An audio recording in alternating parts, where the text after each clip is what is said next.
Chatfuel School is now in session. Welcome to our live 1-hour class every Wednesday, where the Chatfuel team and the top experts in the industry will cover the most important topics you need to know as a chatbot builder and marketer. I'm Andrew, Chatfuel's head of video production. And I'm Jelena, Chatfuel's key account manager.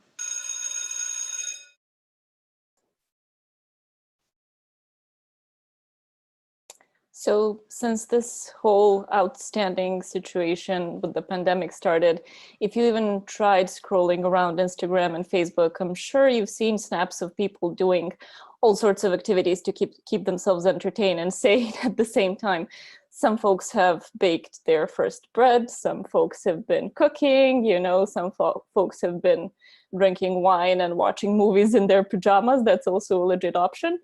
I have been entertaining myself by growing herbs in my kitchen because I love cooking and now my kitchen smells wonderful. And also creating a jungle on my balcony because I love that touch of nature even though I live in the city. So since this all started, I've kind of been ordering online a bunch of little seeds and, all sorts of little plants and flowers. And I was so happy one day when I found coffee beans that you can actually plant indoors and have a coffee plant in your living room because I love coffee. And I was like, even if I get like just 1 teaspoon of coffee of my own to make, that's going to be wonderful. So I go ahead and I order the coffee beans and I order a bunch more other like pretty colorful flowers. And I'm so happy I'm going to get those things, this week. And then like 10 days later, I'm talking to my mom on the phone and saying like, oh my God, I ordered all these cool things. And then I realized I never received them. So I open the email and I take a close look at it and I see really small letters saying, we are going to call you within 7 to 10 business days to confirm when we're going to deliver your order. I was so disappointed, and I don't think I even need to say that I did not purchase from that store. I went to a different one. But that's kind of what we're going to be talking about today, how not to make those sucky experiences for your users. Yeah. And before we get started, before I hand it off to you, Andrew, I just want to give a huge shout out to Chris from our team, who's actually at the doctor's now, but he is with us and he's watching. All right. Hello, Chris. Hope you're doing well, and welcome to everybody joining us as well, of course. Before we get started and introduce our guest and dive into all the wonderful things we'll be talking about today, I do have a question for all of you joining us, which is, what is your favorite quarantine activity? I know on YouTube, there's already been some comments rolling in, and Jelena actually alluded to one of them, which is some people are spending their time at home, their time on lockdown by drinking wine, watching movies. Obviously, you can't go wrong with either of those things. And let's see, it looks like that's the only activity that people are engaging in here in the chat is drinking wine and, of course, watching movies. So again, can't go wrong. Wait, but I support that. There you go. Good for you. Jelena's all prepared here. But anyway, mine to add before we move on is just going for walks. I love getting fresh air. It's something that I've definitely took for granted before. So that's how I'm spending my quarantine and, doing these live sessions with all of you, of course. So now let's talk a little bit about our guest today. Very special guest. His name is Rutger.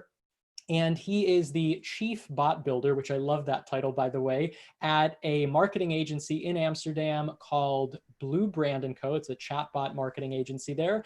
And we're going to introduce you to him by talking about 3 fun facts. We're not like a typical show where we just read you the boring bio. We're going to tell you 3 fun facts about Rutger before we get started. So the first one is that his favorite dessert, his favorite sweet treat is Snickers ice cream. And I'm going to be honest, I didn't even know they made ice cream before. I thought they just made the candy bars. So you learn something new every day.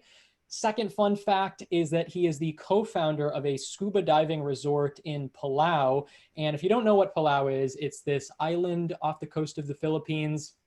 Absolutely beautiful. I kid you not when I say this, according to Google Images at least. The color of the waters are literally that same color that you see in that palm tree emoji there. And it's breathtaking. So definitely on my bucket list now to visit. And then finally, the third fun fact about Rutger is that he has actually banned himself from booking his own flights, his own travel, because he's made one too many mistakes when doing that. So Rutger, again, before we dive into kind of the meat and potatoes of the class today, you got to tell us, what is your best or craziest travel story? Hey, Andrew. Hi, Jelena. So what happened, and this is, I didn't even ban myself. Annika, my wife, banned me. It's just something I should not do anymore because it's just a whole lot of trouble. This is a couple of years ago, maybe 5 years ago, we were traveling to Thailand, had an amazing trip in Thailand. So far, so good. On our way back, we stayed in Bangkok, sort of close to the airport. After everything arranged, so we packed our bags for the early morning taxi ride to the airport. And it was like, you know what?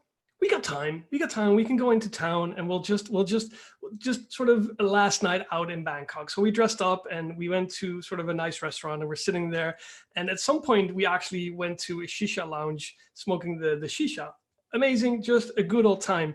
And I still, I repeat, having a good old time, because the next morning we get up, all good, go to the airport, and then it hits you.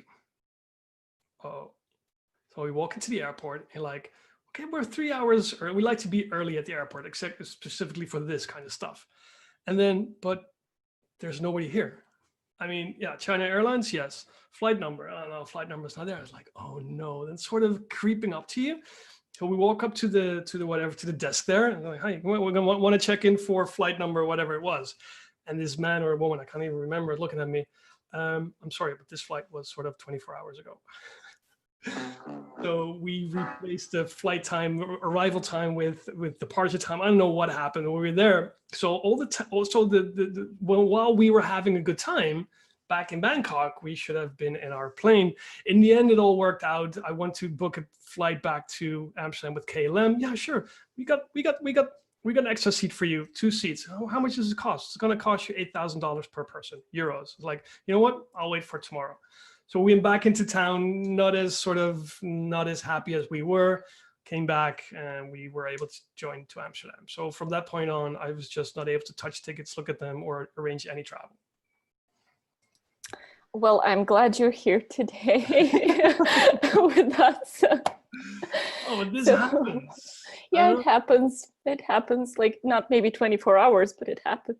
Yeah, well, it happens to the best of us. And it happened recently, something similar happened again. So then I forgot to take the time difference into account. Yeah. So we would come a day later instead of a day early, and then, oh, it's a mess. So that's why I'm not allowed to do this anymore. Okay, awesome. So let's jump into it. When we were promoting this session, we made an analogy with peanut butter sandwich, PB&J. Everybody loves it. Everybody loves that happening, that sale, that purchase, but nobody's thinking about the bread, the thing that comes before and after.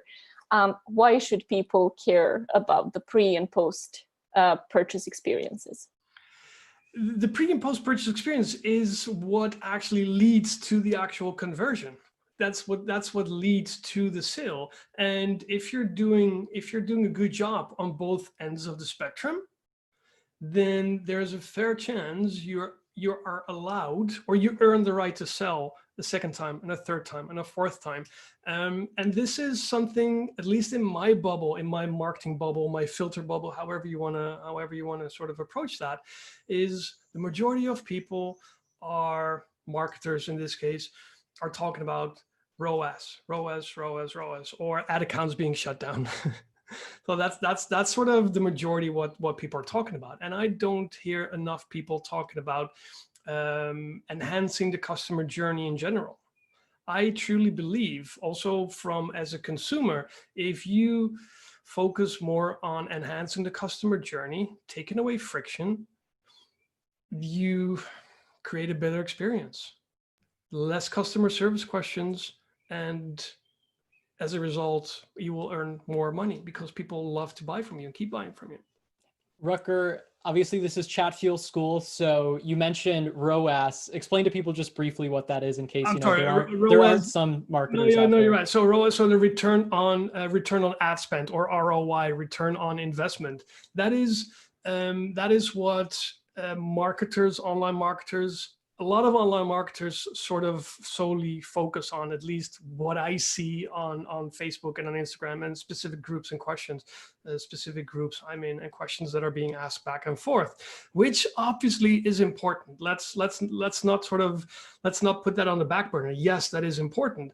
But what I also see is that a lot of brands, whether it's, doesn't matter what kind of brand it is, but let's focus on e-commerce, because we all, at least in these days during COVID, Shopify is seeing numbers, crazy numbers, like day in, day out Black Friday numbers. So let's stick to e-com for now. When I visit any e-commerce store, any shop online, it doesn't matter on what platform it's built, I often do not see that shop having an active live chat available. There's nothing there. I'm not saying it's never there, but more often than not, there's nothing there that I can engage with and get in touch with the shop, whether it's with a bot, with a human, doesn't really matter. And if there's something, it's often you click it and you're like, oh yeah, I got a question. I'm going to go in there, I'm going to click it, and I'm able to sort of engage. And then it's something, hey, we're not here right now, but leave us your email and we'll get back to you. Like, yeah, but that's not what I'm looking for now. So on that note of, live chat on the website, and just to clarify, because we were talking yesterday, when you say live chat, you mean like a customer chat plugin, some way for the business to engage. So when you have that on the website, obviously the website is kind of like one entry point for this pre-purchase experience that we'll be talking about in this first half. Is that the only entry point that you have for e-commerce, for people getting into your bot? Or, tell us a little bit about how you're driving traffic into the chatbot from the website. Well, what I would do, what I advocate is, at least as a base, as a bare minimum, have that chat plugin available. And we as consumer, and that said, I think we need to start thinking more as consumers when we build solutions for consumers, and not necessarily as marketers who want to sell as much as possible. Because when we start thinking as consumers and start thinking about the problems we want to solve for us as consumers, we will build better experiences and we will be more helpful. Now, that said, when we as consumers, humans, now sort of by now understand what the little bubble in often the right side corner of a website is. So yes, that should definitely be there. And I think that should be sort of your main focus when you want to offer something that somebody engages with. Obviously, you can have slide-ins, pop-ups, drop-ins, I don't know how you want to call it, where you do straight up lead gen. Where you can deliver a coupon code, or even with an exit intent. Definitely, you can definitely use that. Be a little bit careful with that. If nothing else, start with the base. Make sure you activate that chat plugin and have something in the back of that, a welcomes message, a main menu that is helpful. Sounds obvious, I know, but it's helpful and it's designed for the wants and needs of your specific audience. Answer questions. Sorry, you go. Yeah, so on that note of creating a helpful and useful experience, what are some of the, like key questions, things you should cover in this, customer chat plugin, this chatbot that you embed on your website? What, kind of content should you include there to ultimately, as you say, help the customer? Yeah, fair question. I don't think there's a one size fits all answer to that. It would be shop and even niche specific, but this is my take on it. Take your website as sort of take your website as the baseline. You have designed your website to be helpful, to be useful, to have a proper UX, and it should also be designed for people to easily navigate to different sections on your website when they have questions or want to make a purchase. Now, take the same structure in the design of your messenger bot, of your messenger flows. Think about what would be reasons why somebody would engage with this chat plugin. What are the reasons that people do that? They have questions. Great. What type of questions do they have? Now, outline those questions and build how I do it, I build a little grid outlining these questions, and I have a carousel, and the carousel has cards, and in those cards, I got titles, super simple, super straightforward, that sort of have FAQ, or shipping costs or coupon codes or deals or whatever. Everything that is intuitive and makes sense sort of at first sight. So it's easy for people to understand where they can click, tap, and go to find their answers. And so, you're talking about the chat plugin on the website, all these questions that you're automating, and other things like coupon codes, it's shipping, etc. We talked about this yesterday too when we were just chatting, but do you advise people on this e-commerce website where they're using the chatbot, should they kind of have this simple standard experience like accessible globally across like all pages on the website? Should they restrict it to certain pages? On some pages for, let's say, specific products, should they have a different kind of entry point, funnel, experience, whatever you want to call it? Or what are your best practices on context versus making this chatbot global across the website? Yeah, great question. First, start with the base. Build the groundwork first, build the base first, because what I possibly see happening, if you're getting too granular, you're getting all these sticky notes all over the place, there's a fair chance you get nothing done. So build the base first, build that. Understand what your clients need, understand the questions they possibly have when they are browsing your website, get that done first, get data through, and then start learning how you can optimize that experience by giving sort of more context on specific pages. For example, what you could do is you could have a different entry point on the add to cart page, or the initiate checkout page. Initiate checkout page.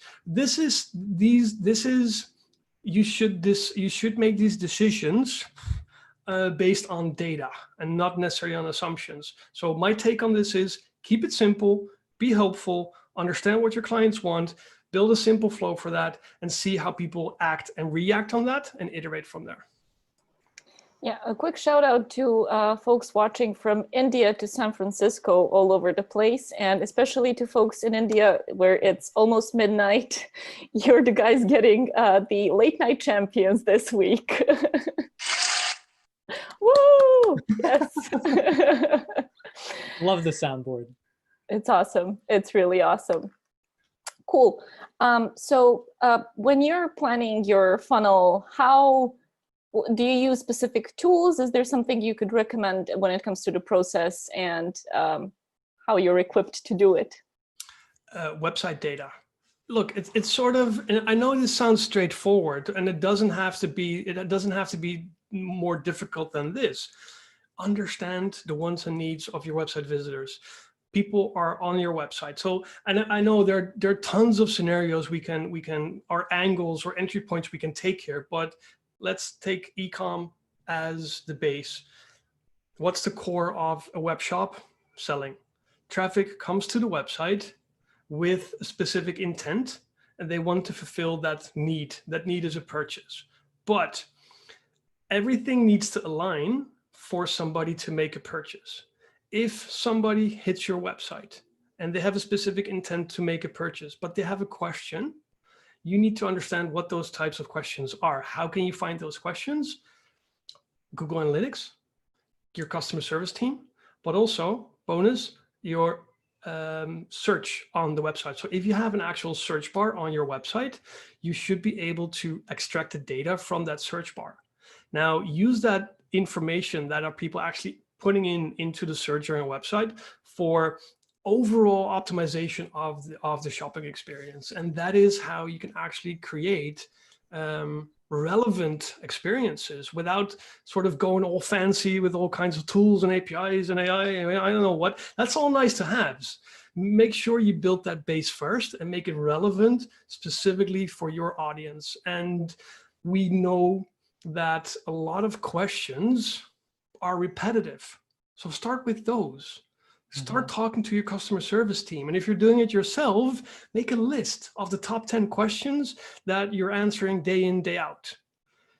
Those questions can often be answered automatically, whether it's 100% by the bot or maybe with a buffer in between, and then you come in, but make sure you tap into that information. That's And where for everybody taking notes, I think this is a great point to highlight, underscore, whatever you want to do to make a note of it. There we go. We got Jelena with the notebook. So I think this is a good point, right? Because we've kind of almost jumped ahead in this first half. We're talking about the pre-purchase side of things. And then in the second half of the show, we'll talk about post-purchase. But even before you get to pre-purchase, it sounds like, as you're saying, you know, capturing data, gathering data to make informed decisions about how you design the experience is key, which sounds obvious, but you know, clearly it's something that we've kind of overlooked here, at least myself. So how much time would you say you should you put into kind of that planning phase of creating these experiences? I know there's probably no, you know, concrete hard number you can give it, but you know, generally, you know, what kind of level of effort should people put in capturing data to inform how they design the bot? Well, I think you're capturing data on a 24/7 basis. So that's sort of an ongoing process. I'm all for sort of quick iterations. Look, it depends on the volume of your shop. If you start talking with your customer service team, I know. So there are two scenarios. One, you're doing it yourself, or you're with two, or you're with three. You know, you can dream. You probably have nightmares of all those questions that are sort of, now make a list of the top 10 questions, segment them in 3 sort of categories, and build a little carousel out of that. And create content around that where you can redirect people to. Second thing is, if you're working with a customer service team, sit down with your customer service team, make the same list, ask them what are the top 10 questions that are repetitive, that don't necessarily make money, and what are types of questions you're not sort of happy answering. And that probably needs a little bit more context with what I mean with not happy answering is a dedicated customer service rep enjoys being helpful. They enjoy being relevant and solving more complex problems instead of sort of pushing through links to, yeah, this is our shipping, these are your shipping costs, or this is what it's going to cost to send to France. That's not what they want to do. So if you're able to take that away from them and automate that, then it's a win-win-win. So answer to your question, it could be an hour, it could be 2 hours, 3 hours. Don't make it any longer. Don't make it more complex. Get that data, build something, get data through, learn and iterate and keep going. Yeah, I would say iterate's the key word there, because again, kind of a misconception that some bot builders might think. They're like, oh, well, these are the top questions, you know, right now, and they assume that's always going to be true, but over time it can obviously change, and then you can update your bot. And for agencies watching, you know, I always say that, you know, iterating is a great part of what agencies do, because obviously it allows them to continue, you know, charging for a service month over month. Rutger, you know, we have a couple minutes left here in the pre-purchase side of the show.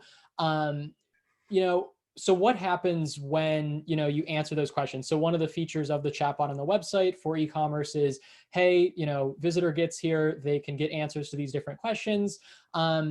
And then what happens, right? Like, do you just answer that question and leave it there? Do you send them to, you know, hey, check out these products? Do you follow up with like a delay, a sequence? You know, what do you do after you answer the user's question to help them, you know, get to the next stage of completing the purchase? Give them options. Give them options. And I think this is a great moment where you can close the loop, or you can create a loop. Just depends a little bit how you approach it. Your first and primary goal should be answer the question. Make sure that the question is answered, that the need is fulfilled. Now, personally, I don't like sort of to have the conversation sort of drop dead. On the other hand, we shouldn't sort of keep sending messages to our subscribers into a conversation. Sometimes the conversation just stops. The need is fulfilled, stop. But I think you should, at the end message, if it's automated, make sure you give people options to actually navigate back to a main menu, or navigate to your shop, or like your page, or maybe you want to offer them a specific coupon, and that could depend on the type of question you had with them. So be resourceful and helpful, and give people the options to navigate further to whatever sort of you have in store for them, which could be, again, main menu or do whatever. Yeah, keep it going, but don't be pushy. Yeah, I know last week when we were talking to Josh Barkin of Janus, he, well, I guess he didn't directly say it, but we were kind of talking about pivoting, basically, this idea of, as you say, closing the loop, redirecting people to other places in the bot and not just leaving that dead end. My next question is kind of comparing the pre-purchase experience for the customer and the post-purchase. Again, I know it can be kind of a hard, abstract question. There's no one size fits all answer, but that's part of what we're doing here is picking your brain as an expert. So, there's kind of two sides to this. On the one side, you have the pre-purchase where you might say like, hey, I should spend more effort in that part of the bot, that kind of funnel, if you will, because these are people who I can convert. It's going to be a lot of people. On the other hand, though, you have the post-purchase side. And in that case, you might say, oh, well, I should dedicate more effort there, allocate more energy there, because these are already people who have purchased from me, and it's easier to, sell to a repeat customer and make more sales. So again, I know kind of an abstract question, but do you have any recommendation? Should people allocate more effort into pre-purchase, it's a tongue twister, or post-purchase? Oh, I would say equally important, because without pre-purchase, there's no post-purchase. So when you look at your funnel, you need to do everything humanly possible to convert as much people on your website as possible. And as soon as you convert them, then the next phase starts. And the next phase is nurture them, earn the right to sell, be awesome, be helpful, and compete on awesomeness. And that when you do that right, you will see that your overall marketing efforts will bear more fruit. Why? Because you're making an effort of being awesome, being helpful, creating awesome, good, relevant content, having good deals, having a good product. Focus on that. Focus on the stuff you can control, versus all kinds of sort of hacks, media buying hacks and everything. Important, yes, but that's not the stuff you can directly control. Direct answer to your question, I would say equally important. So time flies when you're talking sales, apparently, and we're almost at the end of the first half of our conversation today. So before we break, I have a quick question. So when you personally go shopping, online, yeah, what is one thing that turns you off from making the purchase or from even considering this website for a purchase? I know you mentioned live chat, but is it that type of thing or is it something else? Well, I had an example this morning. Sort of confusing checkout pages. And I know they should be straightforward, but I made a purchase this morning, simple product, and I had 3 errors, 3 freaking errors. And I couldn't find what it was. And then I had to scroll up to look, you forgot to check the box, or your phone number is mandatory. And then the field wasn't sort of marked as mandatory. And then to be honest, so this was sort of something I needed, and I actually need to get it done. But I was like, okay, I would have been gone easily. I have little patience. That's a disclaimer there. So I don't like to stand in line anyway. But let alone on a website. Sorry? Let alone on a website. Oh yeah, no, I'm probably not sort of the best example there, but that stuff should just be good. Another one, that was an interesting one in the same scenario.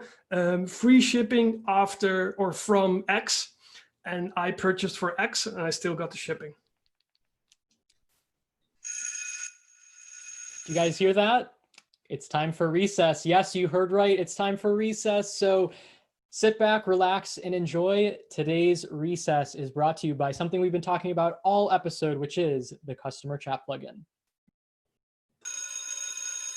This marks the halfway point of today's episode of Chatfuel School, so let's take a quick recess. Yeah, man, life was rough. Thousands of visitors. I thought they loved me, but my bounce rate, it was just so high. I felt paralyzed, trapped in my body tags. All these people needing help, but I just couldn't find it in myself to talk to them. Oh my gosh, hey. So I first met Webb on a blind date, and the Grow Tab set us up. She's a mutual friend. Of course, I wore my bougiest jewelry and popped off from head to toe in red CSS. I know it sounds cliche, but it really was love at first HTML embed. You know, they say opposites attract, and it's totally true. Webb is shy. He couldn't talk to his visitors before. It's just not who he is. So naturally, I just started doing the talking for him. My bounce rate plummeted. My sales soared. I finally knew the meaning of true love. That handsome devil proposed to me with a 24-pixel diamond ring, and the rest, well, it's history. We now have 2 adorable kids, 1 girl, 1 boy, and trust me, they get their looks from their mom. Think about it. You're just 1 chat away from a better life. Make your website more social today with Chatfuel's Customer Chat web plugin. Spark more conversations with prospects and customers. And who knows, you might even find that special someone. One more thing before we head back to class. If you want 20% more Chatfuel users for free, then listen up. Upgrade your free bots to Pro by the end of today, May 20th, and we'll give you 20% more users for free. Wow! And who doesn't love free? Again, upgrade today and you'll get more bang for your buck. 20% more bang, to be exact.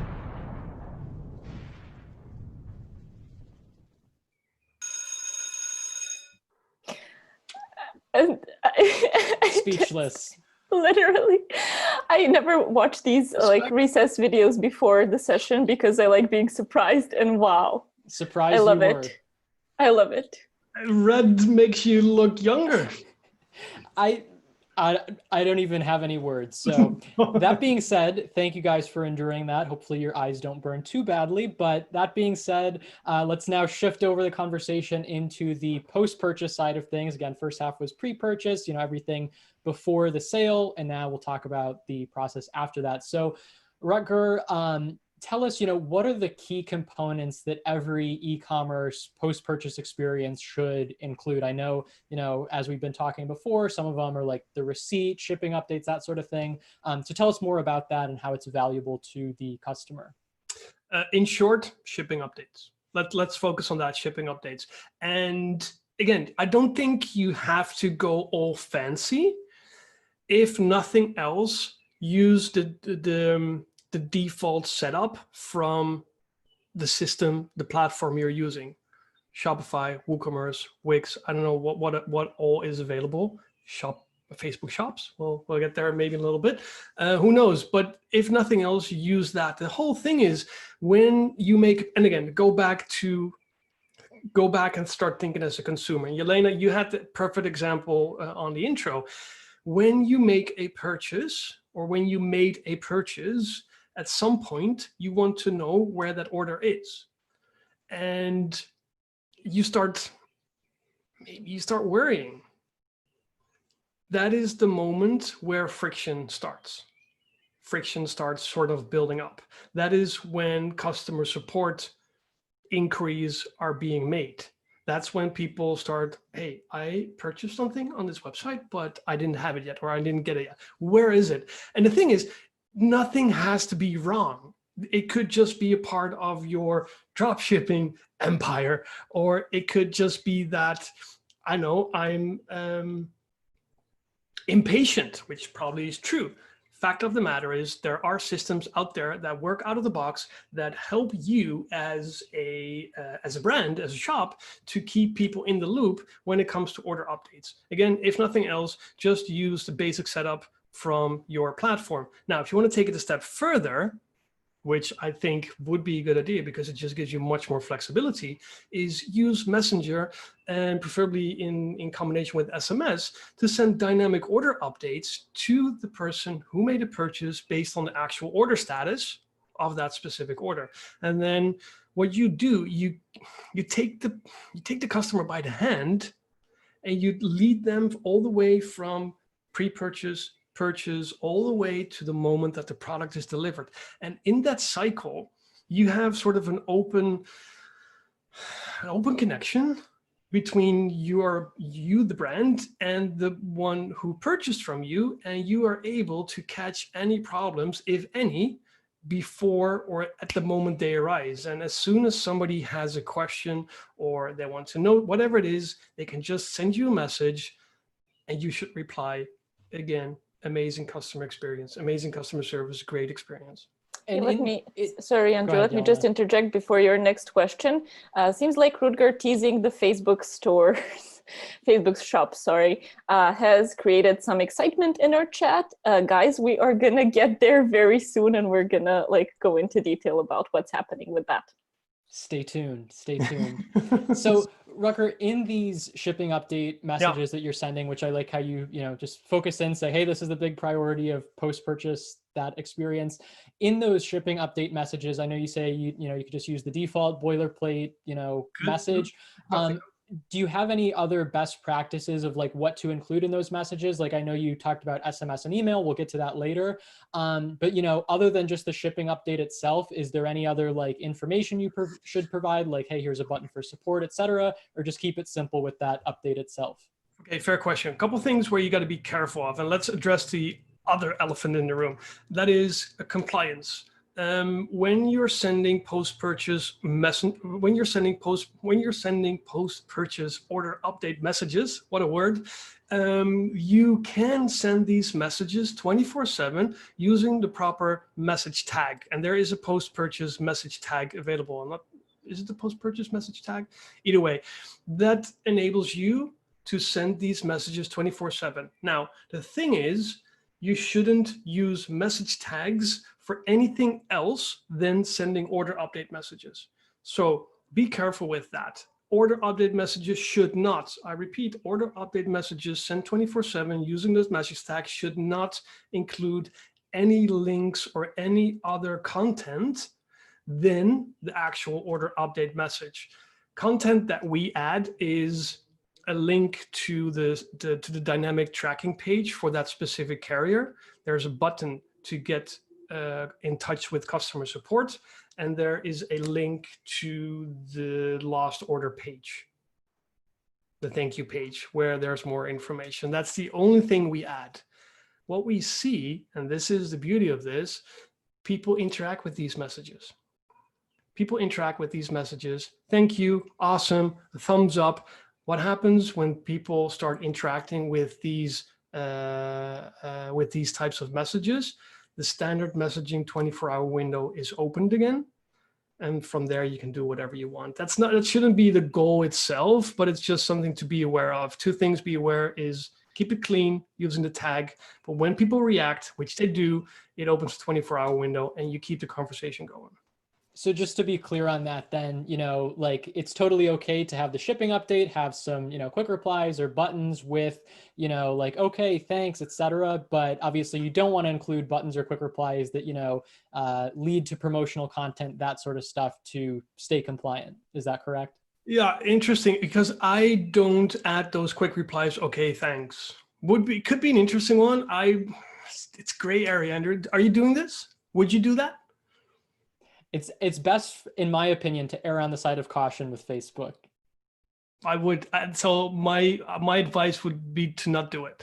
And so then when you're talking about responding, you explicitly mean just if they're sending, a response that they manually type out. They manually type it out. So what I do, so we have those messages, and those messages have 3 buttons.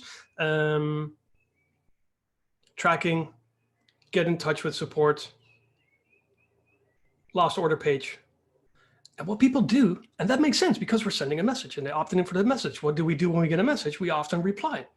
And that is a thumbs up, a thank you, whatever it is. And from there, whatever, you can do whatever you want. But just know that when somebody interacts with these messages and with message tags, the 24-hour window actually opens again. Again, that shouldn't be sort of your main goal, but I would be careful with adding more quick replies there than necessary.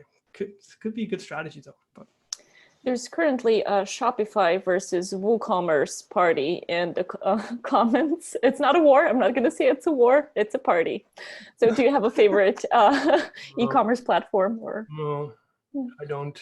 I'm not an e-commerce marketer from the media buying side. I don't have any products or services. I'm more, no, I don't know. Follow up on the last question about, compliance and the 24-hour window and all that. I think it's important to make that connection not only with the shipping updates and post-purchase and, all that compliance, but also on the pre-purchase side of things that we talked about earlier, making sure that you're complying within that 24-hour window too, and only sending, those types of messages. So I don't know if you have any, comments on that side of things or how best to re-engage people in the pre-purchase side, but it just made me think of that, connecting the two sides. As with everything we're discussing here, I think you should do everything within sort of your power, within your circle of influence, if you want to, however you want to say it. But we have this 24-hour rule, which used to be the 24-hour plus one. Now that's not there anymore. So now we have only 24 hours. Leverage that 24 hours as much as possible. Leverage that with what I said initially with give people the option to keep the conversation going, give them the option to dive deeper, or maybe just go back to the main menu and then go off to a different branch.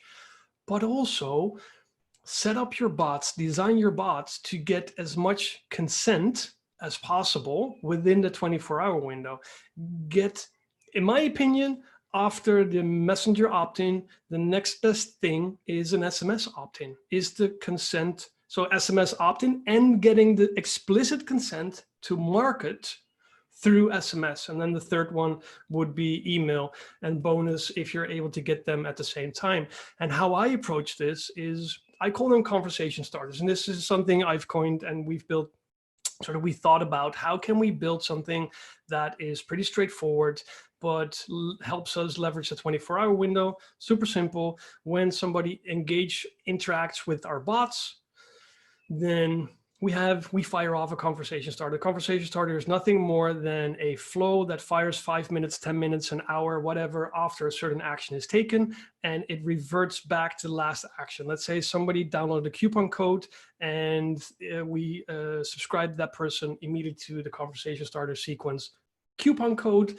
Then the flow is built. Did Andrew already opt in for SMS and for email? Let's say Andrew didn't opt in or didn't opt out previously for SMS and for email.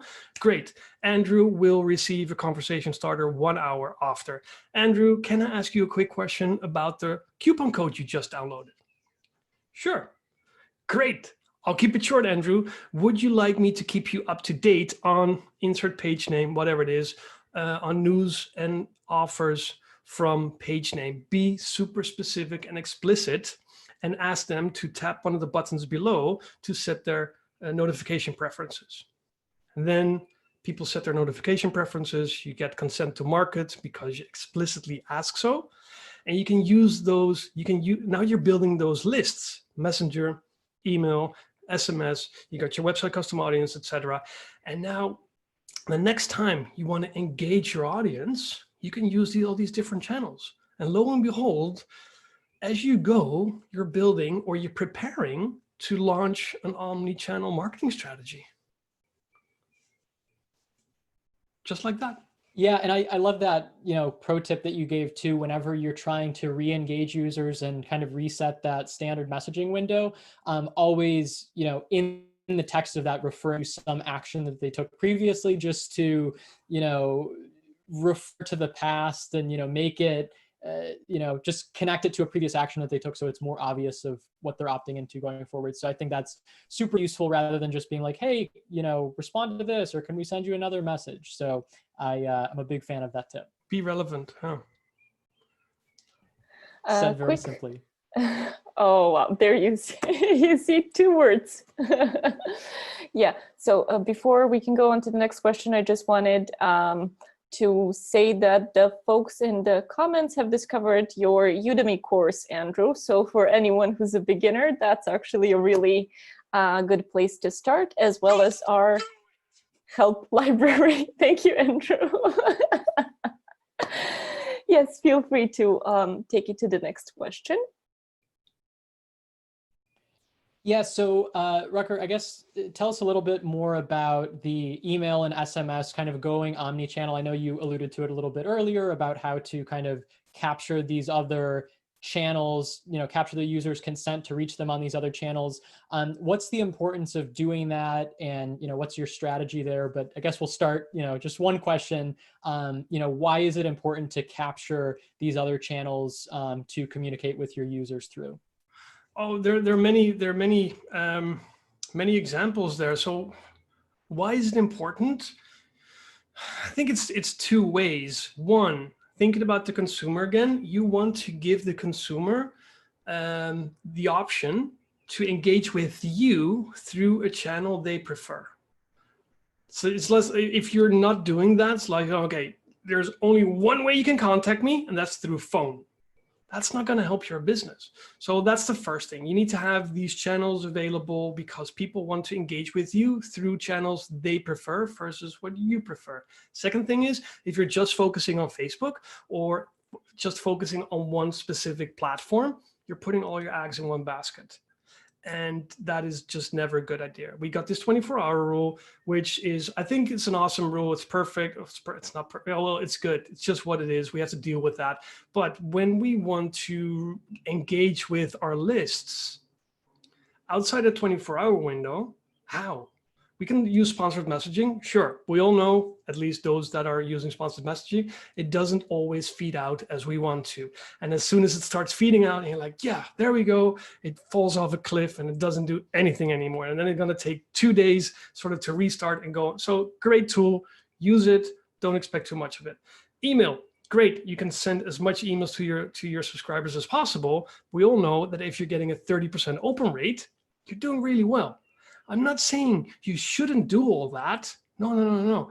You should use all the tools in your toolbox to engage with your subscribers, to be helpful and get them sort of be helpful. And therefore, use these tools, SMS, Messenger, Facebook custom audiences, sponsored messaging, get them in your group, whatever, you can name it.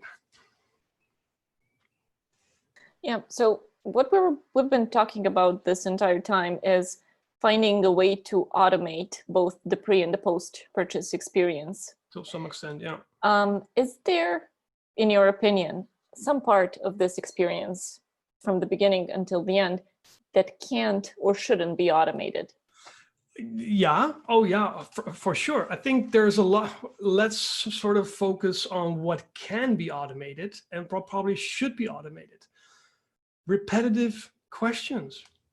Simple as that. Repetitive questions should be automated. You should at least make an effort to automate those and push the client or push your prospect, whatever, into sort of a customer self-service mode. We humans, we expect instant gratification, and we are good enough or smart enough to click 2 or 3 buttons to actually find something ourselves. And we can do so if we think about the UX. Remember what we talked about in the beginning? If we know what our clients want to, what are they looking for, we can design for that. Now, what we probably shouldn't automate are more complex structures, more complex questions that actually need a human touch. Our messenger bots, our bots, doesn't matter what platform you built them on. Let's assume they're not using fancy AI like the bots from Josh. Even then, intent, understanding actual intent and emotion is damn hard. Almost that's not impossible. It's really, really hard. So when it comes to negative sentiment or more complex issues, you want to have a live chat agent as soon as possible on stage that actually starts chatting with you and understands who you are, what your problem is, and how it can be solved sort of as soon as possible.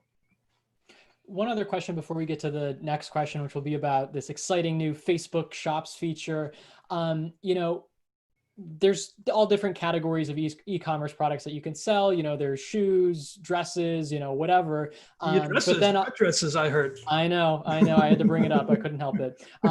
So there's that side of it, but then there's also the other side, which is kind of like much higher ticket items, like a car, for example. So I'm wondering if you have any thoughts on, you know, if the, you know, cheaper items should, like, that's easier to automate those processes, and if for the higher ticket items you should have that be like more high touch and less automated, or again, I know it always varies, it always depends. It's a great question. And you take here the car dealership as an example, and I like to revert that to our business in Palau, which is shut down now because there's nobody coming in. But before this whole thing happened, we sell high ticket travel packages, no flights. You just get there and we'll take care of the rest. I hope you weren't booking the flights though, Rutger. Sorry? No, I hope you weren't booking the flights. No, dude, I need to stay away from that. No, but the thing is, the more high ticket the item, the more questions people will have, because often when something is more expensive, it's also more complex. But also in that, you will find that there are tons of repetitive questions.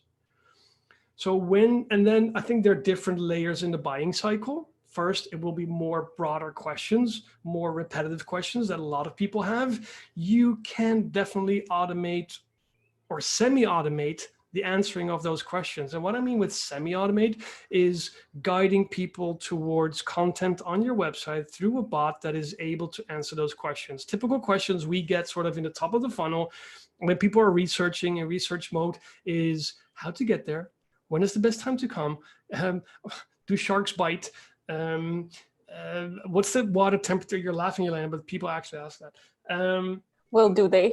No, sharks are friends. Well, we can have another discussion about sharks are friends. Sharks are not angry animals. Sharks are super important actually for the whole ecosystem. Either way, we're learning a lot today at Chatfuel School. Yeah, but moving down the funnel, you will probably see that people are getting more granular. And when people get more granular, that's hard to anticipate on. And you would probably hand them off to a human with maybe a buffer. Hey, Andrew, it looks like you have a specific question about, I don't know, safety of this car. I don't know. Check out this article where you can find broad information about XYZ. And then in the meantime, we'll call on our customer service team. And on weekdays, we'll get back to you within an hour, and then get back to that person in an hour. And then you close the loop again. I hope that answered the question, man. Sorry about that. Yeah. And a quick thing too on that too, you know, for these more complex products, I think it's also important to mention that, you know, you're not just limited to text when you're responding to questions. You could use videos, images, GIFs as well to kind of really convey your point for higher ticket, more expensive 100%. things. So last question here before we close basically, or we might have another one or two on the other side. But again, Facebook Shops just came out yesterday, or it's gradually rolling out. This is a new feature for people who don't know that allows you to launch a very simple and efficient e-commerce shop on Facebook and Instagram.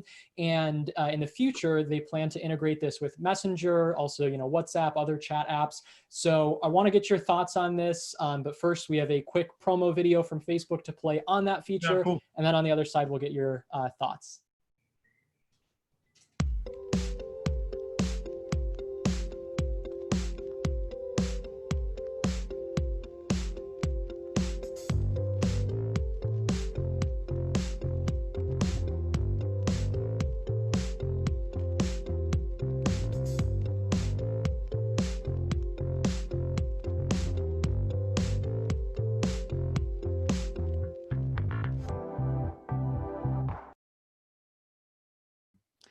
So again, Rutger, you know, what are your thoughts on this in general? What do you think it means for the future of messenger marketing and e-com? I think it's awesome. I think it's super early. No, I don't think it is super early days. I read a few articles, including the announcement and also something on Facebook HQ, the blog there. This was already in the works, but now with this whole COVID thing and the surge in e-com, I think they accelerated sort of the push on this. Yeah, what can I say? What excites me is the fact that that's clearly stated that as sooner than later, they will integrate Messenger and WhatsApp into the shopping experience, which enables you to actually shop from within Messenger or within WhatsApp or within Instagram. So what's happening here, what we're seeing here is actually what has been announced, was it last year, maybe 2 years ago, that the family of Facebook apps is going to be connected. Dude, think about interoperability. But think about it. It's crazy. On the other hand, it's scary as well because Facebook is eating the internet.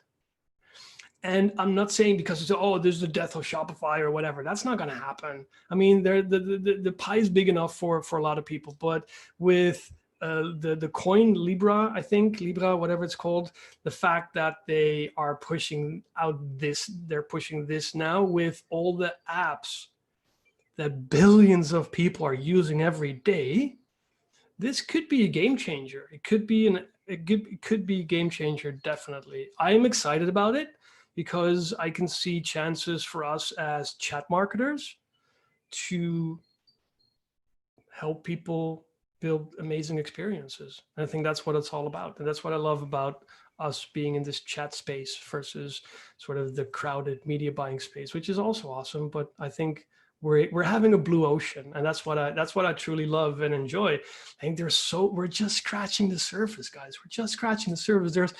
Think about it, in a year or maybe 2 years from now, we're getting into speech and whatever. We're not going to go there, but that's what I think. I think it's awesome and bright future. Awesome. Thank you so much for the insight. Guys who are watching, please, this is the last moment to ask Rutger a question. A lot of questions were answered in the chat, but I've got here a few that we might still discuss.